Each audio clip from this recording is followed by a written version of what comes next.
Merci Philippe. Donc nous allons ouvrir la séance. Il s'agit d'une séance sur anesthésistes et chirurgiens pour une meilleure prise en charge de l'opéré. Cette séance a été organisée et sera modérée par Bernard Lobel en association avec Claude Écoffier qui est le président de l'ASFAR. Donc je vais leur demander de venir me rejoindre pour modérer cette séance. C'est moi qui s'est introduit, c'est ça? Monsieur le Président, Monsieur le Secrétaire Général, chers amis, j'ai le plaisir de co-présider cette réunion avec le président de la Société française d'anesthésie et réanimation, Claude Écoffier, le professeur Claude Écoffier, qui est le chef du département d'anesthésie et réanimation au CHU de Rennes. Alors, on va parler des relations entre les chirurgiens et les médecins anesthésistes, et je dirais que pour ma génération, c'est presque une affaire personnelle, parce que j'ai d'abord connu l'arrivée des premiers médecins spécialistes en anesthésie-réanimation qui sont nés dans les années 60. J'ai connu cette période très difficile et très particulière où, alors que c'était toujours des infirmières anesthésistes qui endormaient nos patients, c'est elles qui ont enseigné ces jeunes médecins qui arrivaient, et très rapidement, ces jeunes médecins les ont déplacés pour prendre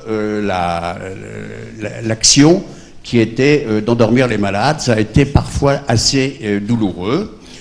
J'ai vu aussi donc la deuxième période qui a été celle où ces médecins anesthésistes ont voulu manifester leur présence et ont pris le pouvoir, et ça n'a pas été sans contrainte pour nous. Et puis j'ai connu la troisième période qui a été une période absolument redoutable, enfin en tout cas pour ceux qui étaient dans les CHU, qui était le plein pouvoir de la SFAR, la Société française d'anesthésie et réanimation. Je tremblais quand les médecins anesthésistes revenaient du congrès de la SFAR. J'attendais les nouveautés qui allaient être redoutables. Alors, il n'en manquait pas. C'était des nouveaux médicaments qui étaient absolument dangereux et qui allaient tuer tout le monde si on les endormait. C'était le moindre comprimé d'aspirine qui repoussait l'intervention programmée depuis déjà 2 mois et déstabilisait tout un bloc. J'ai connu la naissance des salles de pré-anesthésie qui n'empêchaient pas de continuer d'endormir les malades dans les couloirs, les salles de réveil qui ont été une très bonne chose, et finalement toutes ces contraintes, mais je dois dire que toutes ces contraintes ont été relativement magnifiques puisqu'elles ont abouti à beaucoup de progrès. Et aujourd'hui, et Claude Écoffier nous en parlera, on a pour 140 000 anesthésies un seul décès en péropératoire, ce qui est évidemment formidable. Il y avait 2 autres éléments qui m'ont beaucoup perturbé comme responsable de service dans un CHU. C'était la transformation des blocs opératoires brusquement avec une triple direction. Il y avait les chirurgiens qui croyaient toujours qu'ils dirigeaient quelque chose dans le bloc opératoire. Il y avait les infirmières IBOD et la direction des soins. Et puis il y avait ce monde de l'anesthésie, 3 directions qui faisaient que pour qu'un bloc tourne, il fallait que tout le monde marche ensemble. Et quand il y avait le moindre dérapage, c'était assez difficile. Une deuxième chose aussi qui m'avait beaucoup perturbé, c'était le roulement des médecins anesthésistes qui refusaient de se spécialiser dans une seule discipline. Et c'était jamais les mêmes qui endormaient nos patients, jusqu'à un moment où vous avez accepté l'idée que les disciplines dans les CHU au moins étaient suffisamment importantes pour qu'on stabilise un petit peu la population. Je vous ai dit tous ces petits ennuis, mais à côté de ça, les progrès ont été considérables. Alors aujourd'hui, on va en aborder un certain nombre de ces problèmes.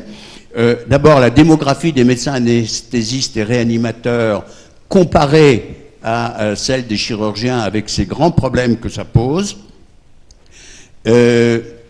ces examens préopératoires qui nous paraissaient toujours... Il en manquait toujours, hein. Mais maintenant, vous avez beaucoup simplifié les questions et on va pouvoir l'entendre. On va parler de la chirurgie ambulatoire, on va parler aussi de qui fait quoi dans le post-opératoire. Et là, je crois que ça reste un des problèmes, parce que la mortalité aujourd'hui, si elle n'est plus en péropératoire, elle reste et demeure un problème en post-opératoire. Et je vais passer immédiatement la parole à Claude Écoffet, le président de l'ASFAR, qui va nous parler du risque périopératoire et la qualité de la relation anesthésiste-chirurgien. Merci Claude. Mais tu peux faire une petite introduction aussi, tu as le droit de répondre. J'ai le droit de répondre. Donc, je remercie donc, Monsieur Judet et Bernard Lobel de nous avoir invités pour cette session en fait anesthésie et discussion des relations avec les chirurgiens. Juste, en fait, j'ai appris tout à l'heure à Bernard que la Société française d'anesthésie-réanimation, elle a eu ses 80 ans il y a 1 an ou 2 ans, mais quand elle a été créée dans les années 30, en fait, le premier président était un chirurgien. Et effectivement, oui, c'est les chirurgiens ont créé en fait la discipline anesthésie, et effectivement, c'est qu'après-guerre qu'effectivement il y a eu vraiment une séparation des sociétés de chirurgie et des sociétés d'anesthésie. Pour être un petit peu plus positif que ce que tu as dit, moi quand j'ai commencé anesthésie dans les années 80, à cette époque-là, enfin les chirurgiens, on contre-indiquait des patients à la chirurgie parce qu'ils étaient trop à risque. Au jour d'aujourd'hui, il n'y a plus de contre-indication, il n'y a plus de limites, et les seules limites peuvent être une discussion éthique, c'est est-ce qu'il faut opérer le malade ou pas. Donc je pense que quand même le fait d'avoir médicalisé l'anesthésie-réanimation a fait qu'il y a eu, en termes de prise en charge des patients, un vrai progrès, comme tu l'as dit, en péropératoire. Mais on va passer aussi sur le post-opératoire, parce que je pense qu'on a encore, vous et nous, des progrès à faire.